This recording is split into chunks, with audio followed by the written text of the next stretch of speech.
एक बार पार्वती ने भगवान शिवशंकर से पूछा, ऐसा कौन सा श्रेष्ठ तथा सरल व्रत पूजन है जिससे मृत्यु लोक के प्राणी आपकी कृपा सहज ही प्राप्त कर लेते हैं।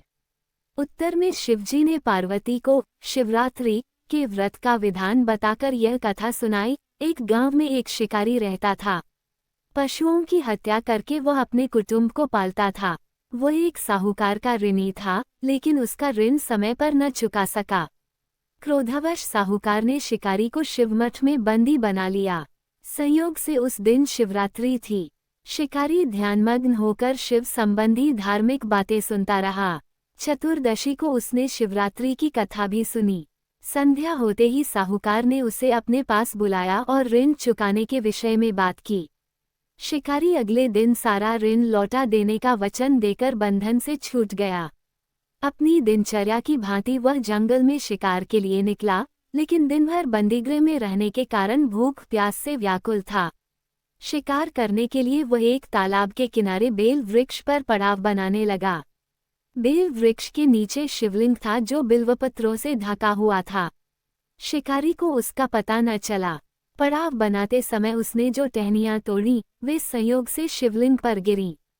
इस प्रकार दिन भर भूखे प्यासे शिकारी का व्रत भी हो गया और शिवलिंग पर बेलपत्र भी चढ़ गए। एक पहर रात्रि बीत जाने पर एक गर्भिणी मृगी तालाब पर पानी पीने पहुंची। शिकारी ने धनुष पर तीर चढ़ाकर ज्यों ही प्रत्यंचा खींची, मृगी बोली, मैं गर्भिणी हूँ, शीघ्र ही प्रसव करूंगी। तुम एक साथ दो जीवों की हत्या करोगे, जो ठीक नहीं है। मैं अपने बच्चे को जन्म देकर शीघ्र ही तुम्हारे सामने प्रस्तुत हो जाऊंगी, तब तुम मुझे मार लेना। शिकारी ने प्रत्यंचा ढीली कर दी और मृगी झाड़ियों में लुप्त हो गई। कुछ ही देर बाद एक और मृगी उधर से निकली। शिकारी की प्रसन्नता का ठिकाना न रहा। समीप आने पर उसने धनुष पर बाण चढ़ाया। तब उसे देख मृगी ने विनम्रतापूर्वक निवेदन किया, हे पारधी, मैं थोड़ी देर पहले ही ऋतु से निवृत्त हुई हूँ। कामातुर विरहिणी हूँ। अपने प्रिय की खोज में भटक रही हूँ। मैं अपने पति से मिलकर शीघ्र ही तुम्हारे पास आ जाऊंगी। शिकारी ने उसे भी जाने दिया। 2 बार शिकार को खोकर उसका माथा ठनका। वह चिंता में पड़ गया। रात्रि का आखिरी पहर बीत रहा था। तभी एक अन्य मृगी अपने बच्चों के साथ उधर से निकली। शिकारी के लिए ये स्वर्णिम अवसर था।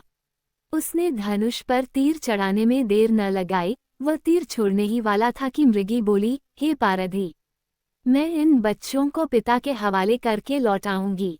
इस समय मुझे मत मार। शिकारी हंसा और बोला, सामने आए शिकार को छोड़ दूं, मैं ऐसा मूर्ख नहीं। इससे पहले मैं 2 बार अपना शिकार खो चुका हूँ। मेरे बच्चे भूख प्यास से तड़प रहे होंगे।